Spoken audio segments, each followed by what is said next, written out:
Hello my dear ones, this is Ouassima Issrae. Hope you're doing well. So I'm coming in to share with you my favorites for the month of January, what I've done, what I have accomplished. It's always to put these videos out, even for myself, to remember what I did through the year.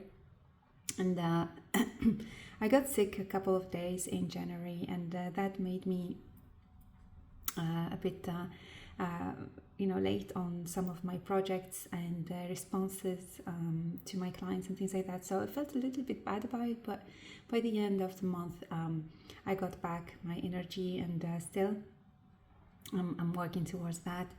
The month of January had the theme of let the light and the stars play. And I can say that, to allow the light to play, we had to go through the shadows of the world, but also of ourselves. And that's a big topic throughout the winter, especially where I am at the moment. So the sun was not there all the time, but I could travel, and I visited Lithuania, which was a great trip. I had the chance to connect with the pagans, and they are still practicing their own traditions and reviving them. I was really happy to take part of their celebrations and seeing how they are still living. I might share that in my future books or researches. And the one element, let me just see where the book is. I had this, I got two books actually. One of them is called The Pre-Christian Baltic Religion and Belief by Francis Young. I'm still going through it. It's very short, so it's I don't think it would take so much time. But I had another book as well about the Baltic religion and its survival after the Christianity entered their country, which was pretty late. It was in the 1300s. So they could preserve a lot of their traditions, and seeing their similarity, that some of the traditions are so similar between, let's say, Scotland, Britain, Wales, Ireland, and Portugal. So it feels the world is really small, and by traveling, by connecting with the indigenous people, with the people who are still preserving their traditions across the globe, I'm really connecting the dots, if that's a word, so yeah, hopefully I can share more about that in the future. And another let me see, I have a lot of books so we'll start with that. Through my trips, I had the chance to read some of the books. This one is in French, but it's by one of the authors. I really love Françoise Verger. She's amazing, decolonial feminist. I've been reading her books, and this one was my pick for December, January, decolonizing our art, and how we can, fight this kind of patriarchal, imperialist mindset to the art. So it was really amazing. Small book, but it was really great. One of the ones I shared, I came back to it in January. I read it in December, but it's a very small book. Some repetition there, but I really loved how the author was speaking about these scripts that were inherited by Arab women from the Western world, and how it's not at all aligned with the cultural and background and religious background. So yeah, I feel these type of topics are really kind of calling me to explore and share with you, some of these resources, because we are in times where knowledge is the real tool, defense, and strategy we have. Being aware of what is happening in the world, but not from the news perspective, but from a cultural, religious, traditional point of view. And it's kind of opening my mind to a lot of things that I didn't suspect discovering. This is another book I went through in December, and I want to share again for January because it stayed with me. Sisters in Spirit, the influence of early American feminists by the Iroquois. So this is a great book. It's by Sally Roach Wagner. So as I'm interested in the movement of feminism and matriarchy around the globe, it's interesting to see how the ancient traditions are influencing movements that we consider modern, but in reality they come as a reaction of loss or a comparison. So it's, are we really creating something, or are we just continuing a progression or defense of what was before? This book is also amazing because when you look in university researches, you do not find it, but it's really well researched and it's done by a teacher at the university. So the aspect of, I wrote an article in December about epistemology and how knowledge is made, who participates in creating knowledge, and who is prevented from creating knowledge, and how is it transported. That is part of my master many years ago, but I love doing a continuation of that research in these times, like many years after. Did things change, or is it the same still? What is the role of the indigenous people? What is the role of women in creating knowledge? And surprisingly, things didn't move, but in some places just regressed.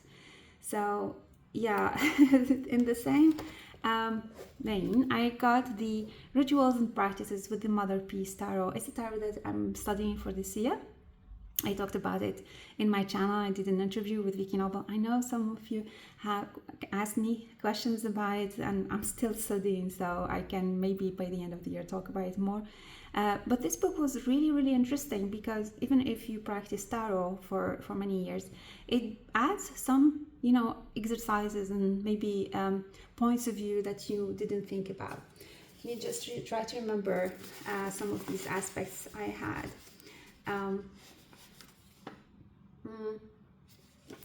So I need to check just a second. So here it is. I read so many books. I need to remember. Okay, so yeah, so this is the table of contents. So I need to remember like what I did, some practices I did. Here we go. Yeah, so okay, so yeah, so this is one of the practices that you get from the book, like some spreads, some rituals as well. And what I love about Vicky's writings is simplicity. She's also a researcher and also a university teacher a long time ago. And one of the things that I really love about her way of transmitting the information is it's logical. So, you don't really need to debate about something because it's just logical. So, yeah, that's what I really love about her. And some of the key points also that, let me just try to remember some of the things that I have put here. Yeah, so I need to check my notes because I read a lot of books, so I don't remember everything. That's why I need to write a little bit more. But she joins this aspect of spirituality and kind of like research about the Great Mother, the goddesses, with the energy, with the spirituality. And I feel, so this is really where I feel I got from this book and Vicky Noble's tarot till now. I feel this is a holistic, like really in that sense, holistic perspective of who we are, what we are, and our practice with tarot. I believe my practice with tarot, the role is to bring me that feeling of holiness and the global vision. And the deck itself, in a circular way, brings that. So complete yeah, that's the word. I feel complete. I don't feel something is missing when I do the work with her tarot deck. I don't feel. I feel it sees me from all the beings and perspectives I have or I am. So the fact that I am in touch with something like this is in itself a path to feeling complete, if that makes sense. So this is what I would keep from this book for now. Another book that, let me just put this one, and this one we spoke about. Another book that I got the chance to read was The Triumph of the Sea Gods, The War Against the Goddess Hidden in Homer's Tales by Stephen Sora. Now, I might be controversial when I would say this. The book is interesting from the perspective that it rewrites history. We know, and I'm doing some conferences about this in some spheres. We know that the Greek myths have been built from tales, from stories, and these stories have changed before through time, and even have been stolen, borrowed, if that word can be used, from other lands, other traditions. So what this book attempts to do is to relocate Troy, which is a great, really great work when it comes to that. So Troy in modern days is located, according to some archaeologists, in Turkey, close to Izmir, in the west side. I've been there, and it's interesting because the author places Troy in other locations, which one of them is in Portugal. So I was living close to Troy for many years, and it has Roman remains and so on, and it's called Troy. So the word itself is kept there. So it's a great book when it comes to that. Re-questioning history, bringing new narrative, and shaking what we know. Really great. What I didn't like is the shortcuts sometimes, and also the lack of references. Maybe I was reading a lot of academic work these last months, but I feel like there could be more referencing in these texts, and also, oh, look at this. This is Santiago. I can tell you a lot more about Troy and the festivals they have that survived to honor the goddess. I've attended to some. They are really great. The parade from the seas to the church of the Santa, Santa or Nossa Senhora de Arrábida, Nossa Senhora de Troy, Nossa Senhora. So you have a lot of Nossa Senhoras, or Our Lady of this place. And we know that these ladies are also a memory of what was before, of the goddess of the land. So yeah. Would I recommend it? I don't know. I mean, if you are curious about and questioning the narrative, it's a very deconstructivist author, which I really, really love. But yeah, there are missing some references. That's what I would say. Another book that I worked with, and I'm still working on, I feel like this one will accompany me through the year. It's the Hieroglyphic Words of Power by Normandy Ellis. This book, if you've seen my interview with Normandy, you can find it on my channel. I have a lot to say about Normandy, her work, her amazing writings. she's a priestess of Isis, a really true one, and I'm really honored to have studied with her and to read from her.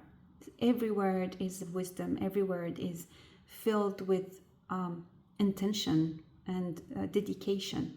So when I say words of power, I wonder if it's not Normandy's Ellis words of power that we are not speaking about. So this book, you can, let me show you you can find the hieroglyphs, and you can use one per month, one per week, depending what you want in your practice. What I love to do is to go according to what is calling me. Like, for example, this week is the key of life. So that's what I will be staying with. In other days, it will be a specific goddess or symbol, and that's how I work with it. There are a lot of questions as well that you can journey with, which is amazing. So if you get the chance to do that. And this is my second copy, by the way. I have another copy that is, so I like to have another copy where I can write and do things as well. In the same vein, I'm going to bring some of the books, my own book, because I had to go back to, and you see that I've been transporting it. So this one is Oriental Mysteries, Mystical and Spiritual Contemplation of the Arabic Letters and Numbers. In the same vein of using the Arabic letters and the hieroglyphs for contemplation, for connection. I've been using this one for analyzing people's names as well this month, the last month I mean. And I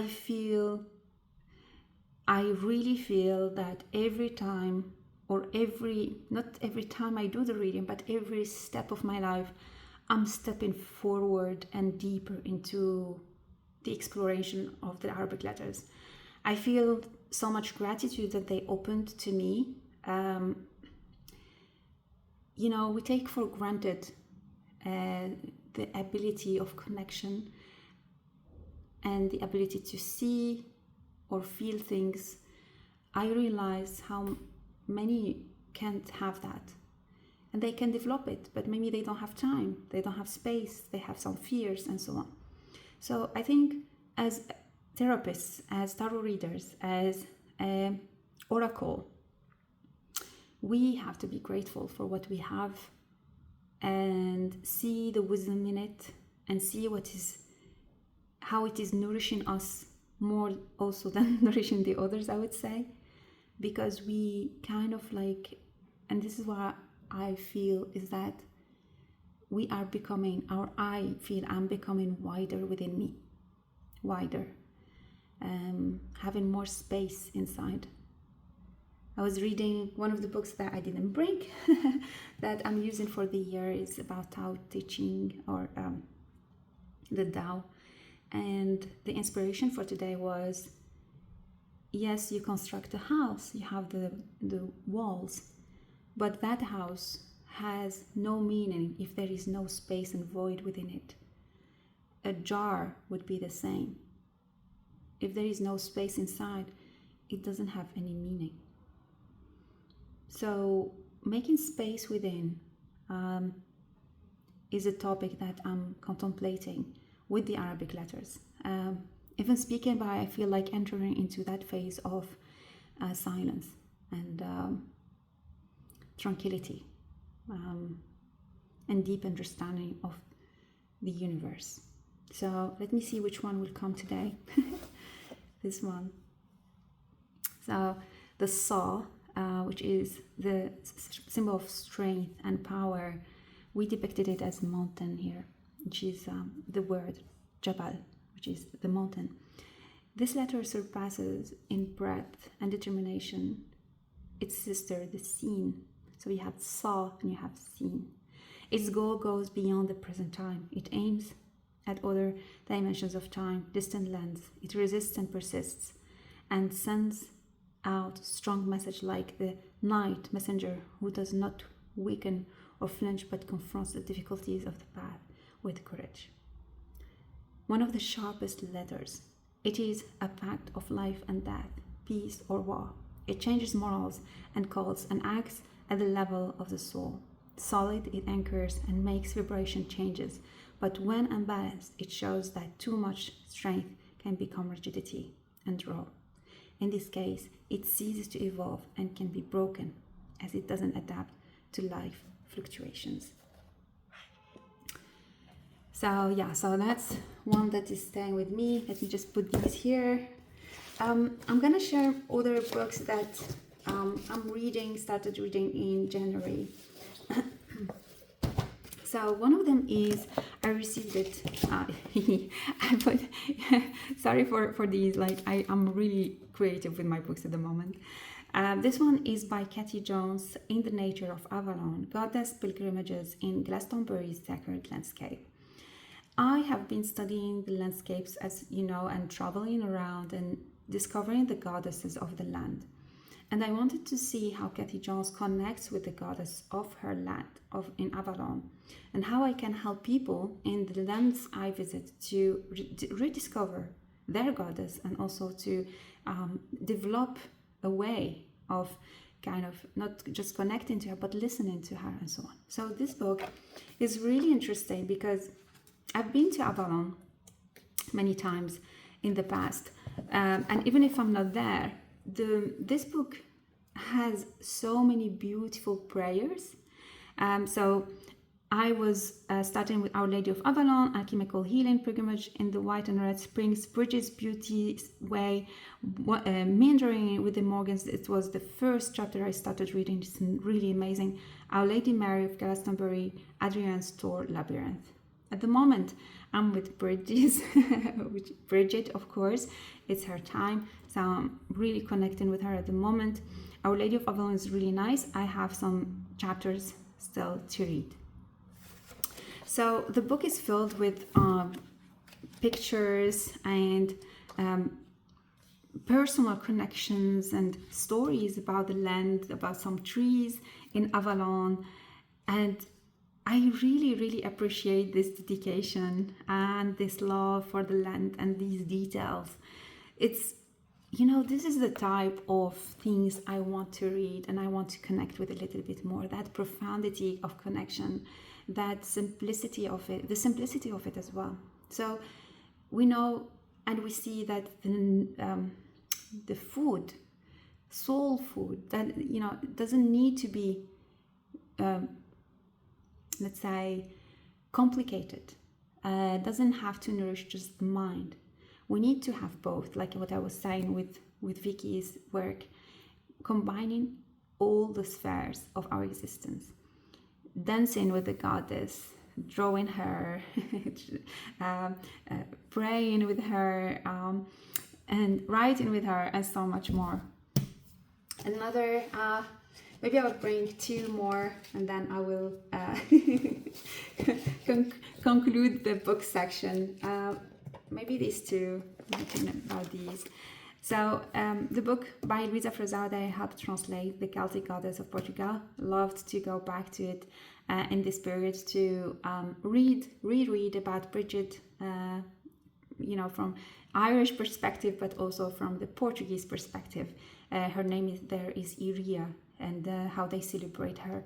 So really, really great. I love Louisa. I think you know that by this time. Another book that I got from a library I'm still going through, called Decolonizing Methodologies. This is specifically for people who love research, whether in or out of the academic world. I'm fully into it, so I'm looking for all things that are into decolonization, decolonizing our minds, our arts, our bodies, everything.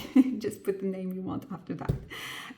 Decolonizing Methodologies, this book, Where I Love By, is written by Indigenous people, for Indigenous people and beyond, and suggesting that we don't have to look into research from a colonial perspective, very academic colonial perspective.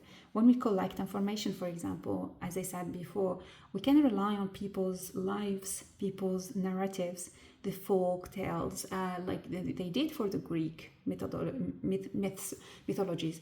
why did we do it then and now we are refusing it? Why did we use the Greek myths to build complete societies, talking about the Romans later and so on, and neglecting them now, saying no, they are not good anymore? So this book is really central, I feel, to the way I want to approach my research work. And so really, really amazing one. All right, let's move forward because I have lots of decks to share with you as well. Talking about, here we go, some of the decks that I've been using and I will be using, you will see it a lot probably this year, is the Mother Peace Tarot. This is the biggest version, best choice I did. I'm still learning. It's the teacher, mother, advisor, friend. She is having many roles in my life at the moment.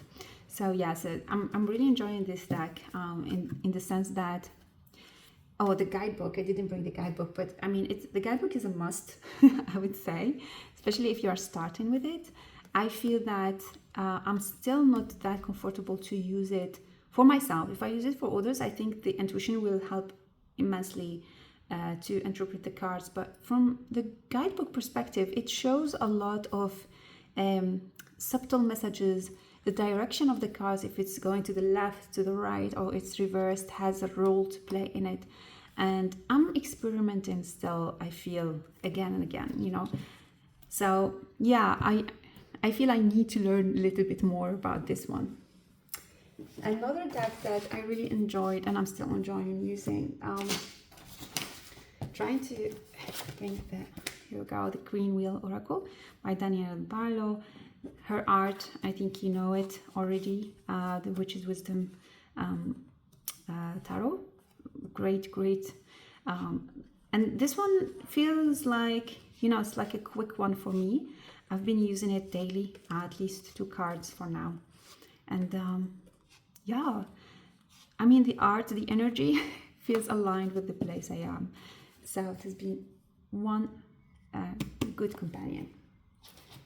My full-time companion for this for January was the Tarot Margaret Peterson. I got this copy and it changed everything.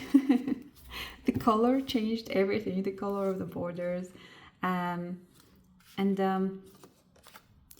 it's I'm putting it aside for now. For February, I feel like I need to rest from it because it's an intense deck. It touches you deeply. It disturbs the waters. And also it's very, even if it's intuitive, you can see like abstract work, it's very clear. It has very clear messages. So I'm feeling kind of like I need to take a time out from harsh truths, let's say. But I really love this deck. I had it before, I said it. I think our adventure will continue for many years, hopefully. Yeah. Other decks that I have been working with. Give me just a second. Okay, so the Jane Austen Tarot that I received in January has been amazing for readings for people. So for clients who are looking for small advice, quick advice, it has been really amazing.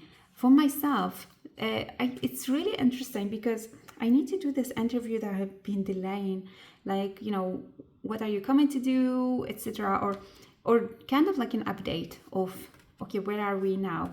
What do we do together? How do we collaborate together? I must say the guidebook is really amazing. It's small and it relates the stories with it relates the cards with the stories, and it gives a glimpse of the story if you forgot it, and also the meaning. I'm really enjoying it. I feel like it's gonna be also a spring kind of deck.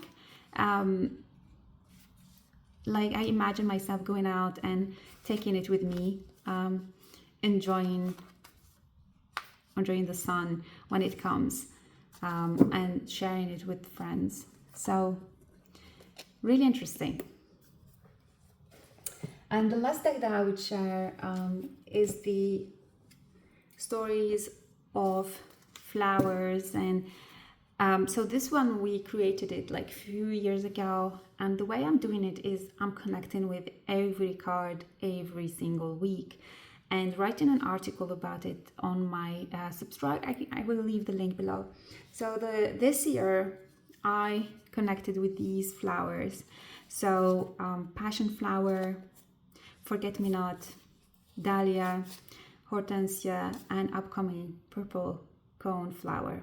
So these, I put them as if they are building a big wheel for my year, and I hope to continue doing this, sharing their stories, their vision of the world, their encouragement, their advice for these times.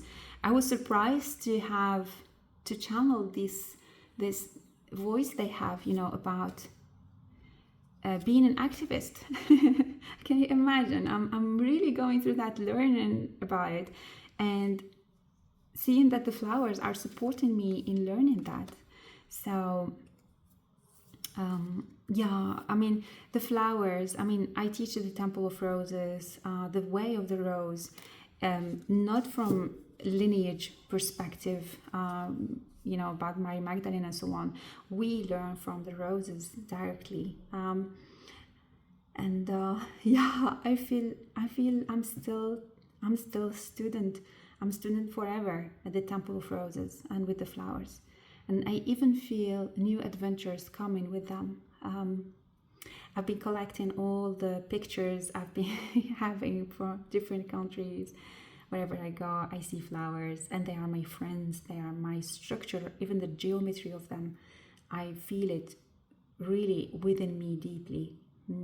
I feel I speak the language of flowers, and I want to transmit that. I want to continue sharing it. The flowers are generous by essence, and I feel I'm learning to embody again and again that generosity of spirit, and on the physical matter, because they are very physically oriented as well. Many of these flowers and plants, we use them for healing physical aspect, emotional and spiritual, and so on. So yeah, I feel their healing energy very strong as I talk about them. Let me see if I forgot anything. So one of the other things I did was to restart taking back flowers, talking about that. I offered a conference as well about astro mythology and how to decolonize it. It was really amazing. I might re-offer it here, short version of it on YouTube. So let me know if you're interested in it. And I also restarted some videos on YouTube. I've been off for some time, and I took many courses as well in December, January about the indigenous people, and what I learned was astonishing. Coming from Canada, I learned about things I've never learned in school or in the university there. I was shocked and astonished at the same time, and ashamed that I learned a lot about them from my shamanic practice and meeting with shamanic teachers there and elsewhere, but we don't know anything about their history. Indigenous people in the world, I feel, is a topic that is dear to my heart more and more. Maybe I can bring that to you in the same in this year. So before I finish, maybe a glimpse of flowers and yeah. So okay, I will share. We recorrected and put updated. That's the word. Updated the version of the book about Lyme disease. If you want to check it out, you can order it on Amazon. It's really my contribution to people who suffer from this. And if you know anyone who is suffering from it, you can order the book, offer it as a gift, contact me. Sometimes I put it for free on Kindle. Yeah, if you know anyone who needs it, also you can just put me in touch. It's always nice to have hope and know that there are always solutions that help you survive. Another book that I got, and it's more for February, I would say, because I read some chapters online and decided to get the book, is called The Land in Our Bones. It's just, I don't know how to say, this word touched me deeply. It talks about the plants being our ancestors as well. And it's more, related to the Middle East, but it speaks to everyone. And, how can we connect? How can we continue our connection to our ancestors, the plants? How are we suffering from this disconnection to them in our where we were born, or because of immigration, because of being displaced, and so on? I am loving this book. So let me just show you some of the chapters here. And I suggested as well in my group of shamanic book studies and journeys. So the first, tracing roots, tending futures, food is our medicine, love is our medicine, matriarchal medicine, standing the life in front of us, and soul medicine, and the ritual of belonging. Really great. I don't know what to say else. So I hope you enjoyed spending some time with me and with my adventures of January, and I hope to see you in February with more books and cards and adventures and courses and services that I'm doing to the world. And wishing you a great day. Much love.